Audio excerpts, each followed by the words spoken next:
क्या एक हॉस्पिटल में काम करने वाले हर एक एम्प्लॉय को nurse, ward boy, housekeeping staff, receptionist सबको बोनस मिल सकता है? आइए जानते हैं। अगर हम बोनस की कंसेप्ट को समझेंगे, बोनस की सिंपल कंसेप्ट प्रॉफिट से जुड़ा हुआ है। यानी कोई भी ऐसी एस्टेब्लिशमेंट या ऐसी बिजनेस जहाँ पे प्रॉफिट हो रही है, उसका कुछ हिस्सा एज ए बोनस उसकी काम करने वाले कर्मचारी को मिलता है। तो बोनस डायरेक्टली लिंक्ड है प्रॉफिट, यानी कोई भी एस्टेब्लिशमेंट अगर प्रॉफिट बनाती है तो उसके कर्मचारी को बोनस मिलेगा।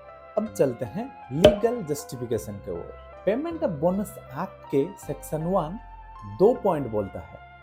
एक है payment of bonus act applicable होता है फैक्ट्री में, पहला पॉइंट। दूसरा पॉइंट बोलता है अगर कोई भी एस्टेब्लिशमेंट हो जहां पे 20 या उससे ज्यादा एम्प्लॉइज काम कर रहे हैं, वहां पे बोनस एक्ट एप्लीकेबल हो जाती है। लेकिन सेक्शन 32 के अंदर एक सिंपल एक्सेप्शन है। वहां पे सिंपल एक्सेप्शन ये होता है अगर कोई भी एस्टेब्लिशमेंट प्रॉफिट बना रही है या प्रॉफिट मेकिंग करने के लिए बिजनेस कर रही है तो वो बोनस एक्ट के अंदर आएगा, बाकी इंस्टीट्यूशन नहीं आएंगे।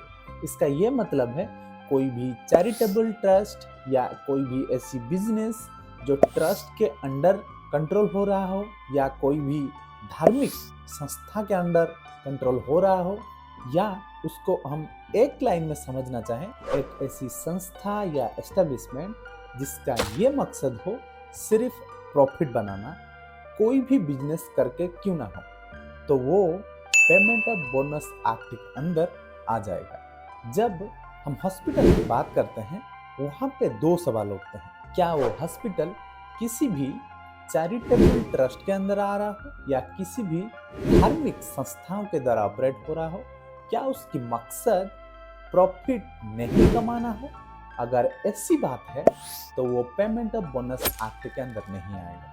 अगर कोई भी हॉस्पिटल जिसका ये एम, ये ऑब्जेक्टिव रहता हो कि वो उसी बिजनेस से प्रॉफिट अर्न करे और वो कमर्शियली रन हो रहा हो, तो वो पेमेंट ऑफ बोनस एक्ट के अंदर आ जाएगा। तो अब बोनस की कंसेप्ट और पेमेंट ऑफ बोनस एक्ट की लीगल जस्टिफिकेशन के बाद हम ये कंक्लूजन पे आते हैं, अगर वो हॉस्पिटल, अगर कोई भी हॉस्पिटल किसी भी चैरिटी ट्रस्ट या नॉन प्रॉफिट मेकिंग ऑर्गेनाइजेशन के द्वारा कंट्रोल हो रहा हो और उसका मेन ऑब्जेक्टिव प्रॉफिट करना नहीं, लोगों को सर्विस प्रोवाइड करना रहता है, तो वो पेमेंट ऑफ बोनस एक्ट के अंदर नहीं आएंगे। दूसरी ओर अगर कोई भी हॉस्पिटल कमर्शियली रन हो रहा हो और उसकी ऑब्जेक्टिव है सिर्फ और सिर्फ प्रॉफिट कमाना हो या उसकी बिजनेस को एक्सपांड करने के लिए हॉस्पिटल चला रहा है, तो वो पेमेंट ऑफ बोनस एक्ट के अंदर आ जाएंगे और उन हॉस्पिटल के सारी एम्प्लॉइज को, सारी एलिजिबल एम्प्लॉइज को बोनस मिलेंगे। तो थैंक यू, नमस्कार।